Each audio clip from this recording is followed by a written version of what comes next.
या मालिकेच्या आजच्या भागात आपण पाहणार आहोत शिवानीचं बोलणं ऐकून अक्षरा रडू लागते आणि त्यामुळे ओंकार शिवानीवर ओरडतो. परंतु अक्षरा म्हणत असते की नाही भाऊजी, वहिनी जे काही बोलल्या त्यात त्यांची चूक नाही आहे. त्या बाळाच्या काळजीपोटी बोलल्या आणि खरं तर मलासुद्धा आमच्या बाळाची काळजी वाटते आणि म्हणूनच मला वाईट वाटते. आणि ते ऐकून ओंकार विचारतो की वहिनी, मग आता आपण पुढे काय करायचं? आपल्याला लवकरात लवकर ही बातमी अधिपतीला सांगायला हवी. हवं तर मी आजच त्याला तुमच्या बाळाबद्दल सांगतो. पण अक्षरा म्हणत असते की नाही भाऊजी, खरं तर अधिपतींना ही बातमी सांगणं खूप सोपं आहे, पण मला आधी आमच्यामधील सगळे गैरसमज मिटवायचे आहेत आणि मग त्यांना ही आनंदाची बातमी द्यायची आहे आणि त्यासाठी आम्हा दोघांची भेट होणं गरजेचं आहे. तर शिवानी विचारते की वहिनी, तुमची भेट कशी होईल? आणि ते ऐकून अक्षरा म्हणते की त्याआधी मला भुवनेश्वरी मॅडमला घराबाहेर काढावं लागेल. आणि हे ऐकून त्या दोघांनाही धक्का बसतो. तर अक्षरा म्हणू लागते की तसं नाही, म्हणजे मला अधिपतींना आमच्या घरी जाऊन भेटायचं आहे, तिथे जाऊन आमच्यातले सगळे गैरसमज मिटवायचे आहेत.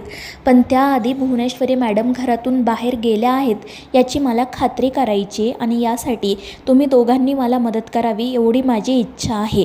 तर शिवानी विचारते की सांगा वहिनी, तुम्ही जे सांगाल ते आम्ही करू. तर अक्षरा म्हणते की मी बाबांना सांगेल भुवनेश्वरी मॅडमला घरातून बाहेर घेऊन जायला आणि मग त्यानंतर तुम्ही दोघेजण फक्त हे करा की माझी आणि अधिपतींची भेट व्यवस्थितपणे होईल याची व्यवस्था करा. आणि त्यावर ते दोघेही आनंदाने हो बोलतात. दुसरीकडे लग्नाची बातमी ऐकून अधिपती खूप चिडलेला असतो. चारुहास सर त्याला समजवण्याचा प्रयत्न करत असतात, पण तो काही ऐकायला तयारच नसतो. तो म्हणत असतो की आम्ही लहानपणापासून फक्त आमच्या आईसाहेबांना रडताना बघितलं आहे आणि जर यापुढे सुद्धा त्यांच्या वाट्याला दुःखच येणार असेल ना, तर आम्हाला हे लग्न मान्य नाही आहे. तो भुवनेश्वरीला सुद्धा म्हणतो की आईसाहेब, हे लग्न वगैरे काही नाही, हा फक्त एक खड्डा आहे, तुम्ही यात नका पडू. हा माणूस कसा आहे तुम्हाला माहिती आहे ना. आणि तो रागातच तेथून जाण्यासाठी निघतो, पण मग भुवनेश्वरीच अधिपतीला थांबवते. दुसरीकडे अक्षरा चारुहास सरांना फोन करायचा प्रयत्न करत असते, पण त्यांचा मोबाईल नेमका त्यांच्या खोलीत असतो. काही वेळाने दुर्गी त्या ठिकाणी येते आणि अक्षराचा कॉल येत आहे हे पाहून ती खूपच चिडते.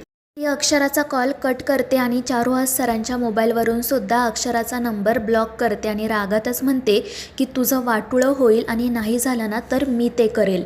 दुसरीकडे भुवनेश्वरी अधिपतीला थांबवते आणि त्याला समजवण्याचा प्रयत्न करू लागते.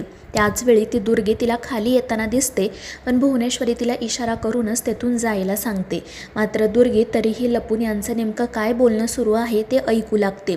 भुवनेश्वरी अधिपतीला सांगत असते की अधिपती, आम्हाला करायचं आहे तुमच्या वडिलांशी लग्न.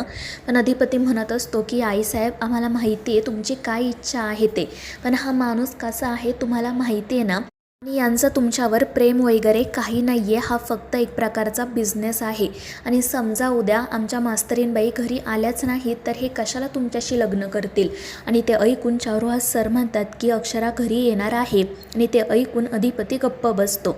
तर भुवनेश्वरी म्हणते की अधिपती, तुम्हाला कशाची भीती वाटते हे कळते आम्हाला, पण काळजी करू नका. उद्या जरी सुनबाई घरी आल्या ना तरी यांना आमच्याशी लग्न करावंच लागेल आणि त्यासाठी आमच्याकडे एक जालीम उपाय आहे. आणि ते ऐकून अधिपती विचारतो कोणता उपाय.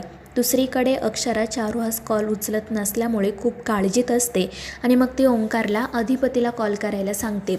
ओंकार कॉल करतो खरा, पण अधिपती कॉल कट करतो आणि भुवनेश्वरीला विचारतो की कोणता उपाय आहे तुमच्याकडे. आणि त्यावेळी भुवनेश्वरी म्हणते की हे आमच्याशी कसेही वागत असले ना तरी त्यांचं तुमच्यावर खूप प्रेम आहे. तुम्ही त्यांच्याशी आत्तापर्यंत नेहमीच अंतर ठेवून राहिलात, मात्र त्यांची तुमच्यावरची माया कधीच आटली नाही. खरं तर ना आम्हाला कधी कधी तुमचा हेवा वाटायचा, असं वाटायचं की मोठे मालक जेवढं तुमच्यावर प्रेम करतात ना त्यातला 1% जरी त्यांनी आमच्यावर कधी प्रेम केलं असताना तर आमचं जीवन सार्थकी लागलं असतं. आणि त्यामुळे आता ते तुमच्याच डोक्यावर हात ठेवून शपथ घेतील आणि आम्हाला खात्री आहे की ते कधीही तुमची शपथ खोटी घेणार नाही, कारण त्यांचं तुमच्यावर खरंच मनापासून प्रेम आहे, वरवरचं प्रेम नाही आहे. आणि हे सगळं काही ती दुर्गी लपून ऐकत असते आणि ती तर खूपच घाबरते. इकडे अधिपती अजूनही लग्नासाठी तयार होतच नसतो, पण भुवनेश्वरी त्याला समजावते आणि म्हणते की अधिपती, आम्हाला ना आमचा मान परत हवा आहे. आम्हाला लग्न झालेल्या स्त्रीसारखं या समाजामध्ये वावरायचं आहे. तुम्ही आत्ता आमच्या गळ्यात हे जे काही काळे दृष्टिकोनाने बघताय ना ते सगळं खोटं आहे, पण आता आम्हाला आमचा खरा संसार हवा आहे. आम्हाला मरताना या घरात घुसलेली एक बाई असं म्हणून मारायचं नाही आहे, तर लग्न झालेली बाई म्हणून मारायचं आहे. आणि भुवनेश्वरीचं असं बोलणं ऐकून अधिपतीचे डोळे नकळतपणे भरून येतात. तर भुवनेश्वरी त्याला हे सुद्धा म्हणते की जेव्हा तुमचं आणि सुनबाईंचं लग्न झालं तेव्हा त्यांचं तरी कुठे प्रेम होतं तुमच्यावर, पण नंतर जीव जडलाच ना. आणि त्यावेळी अधिपतीला ते सगळं काही आठवतं. तो म्हणत असतो की हो आईसाहेब खरं आहे, पण त्यांची आणि आमची गोष्ट वेगळी आहे ना. मात्र भुवनेश्वरी म्हणत असते की हो अधिपती, मात्र आम्हाला एकदा यांच्यावर विश्वास टाकून बघायचा आहे, तुम्ही आता नकार देऊ नका.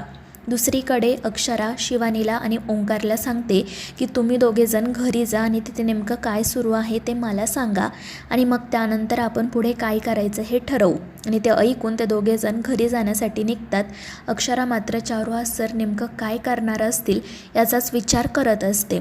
दुसरीकडे भुवनेश्वरी सरळ अधिपतीला चारुहास सरांच्या समोर घेऊन जाते आणि त्यांना म्हणते की तुम्हाला आमच्याशी लग्न करायचं आहे ना, मग अधिपतींच्या डोक्यावर हात ठेवून शपथ घ्या. आणि ते ऐकून चारुहास सर विचारात पडतात. तर इकडे दुर्गे म्हणत असते की नको नको, यांनी शपथ घ्यायला नको आहे. पण इकडे चारुहास सरांना काय करावं ते सुचत नाही. ते मनाशी विचार करत असतात की देवी अक्षरा मला माफ करा, पण मला अक्षराच्या आणि अधिपतीच्या संसारासाठी या लग्नाच्या होमात स्वतःचा बळी द्यावाच लागणार आहे. आणि मग त्यानंतर भुवनेश्वरी स्वतःच त्यांचा हात अधिपतीच्या डोक्यावर ठेवते आणि त्यांना म्हणते की सगळ्यात आधी तर तुम्ही हे सांगा की या सगळ्याच्या मागे सुनबाईंचं काही कारस्थान नाही आहे. आणि ते ऐकून अधिपती म्हणतो की आईसाहेब यामध्ये मास्तरीणबाईंचा खरंच काही हात नसणार, आमचा विश्वास आहे त्यांच्यावर. तर चारुहास सरसुद्धा अधिपतीच्या डोक्यावर हात ठेवून म्हणतात की हो भुवनेश्वरी, या सगळ्याबद्दल अक्षराला काही माहिती नाही आहे. मी तुझ्याशी जो लग्न करण्याचा निर्णय घेतला आहे ना, तो स्वतःच्या मनाने स्वतःच्या मर्जीने घेतला आहे. याबद्दल अक्षराला खरंच काही माहिती नाही आहे आणि तिने मला खरंच काही सांगितलेलं सुद्धा नाही आहे. आणि चारुहास सरांचं हे बोलणं ऐकून अधिपतीला तर खूप बरं वाटतं. भुवनेश्वरीसुद्धा म्हणते की हे ऐकून बरं वाटलं. या सगळ्याच्या मागे सुनबाईंचा हात नाही आहे. आणि त्यावर चारुहास सर म्हणतात की हो, कारण ती मुलगी खरंच चांगली आहे, तू समजते तशी नाही.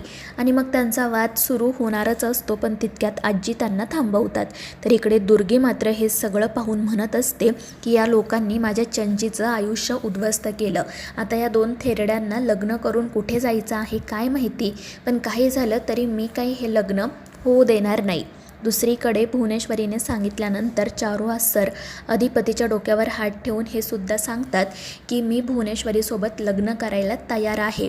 मी माझा शब्द कधीच फिरवणार नाही. फक्त माझी एक अट आहे की जेव्हा माझी सून सौभाग्यवती अक्षरा अधिपती सूर्यवंशी या घरात परत येईल तेव्हाच मी भुवनेश्वरीसोबत लग्न करण्यासाठी बांधील राहील.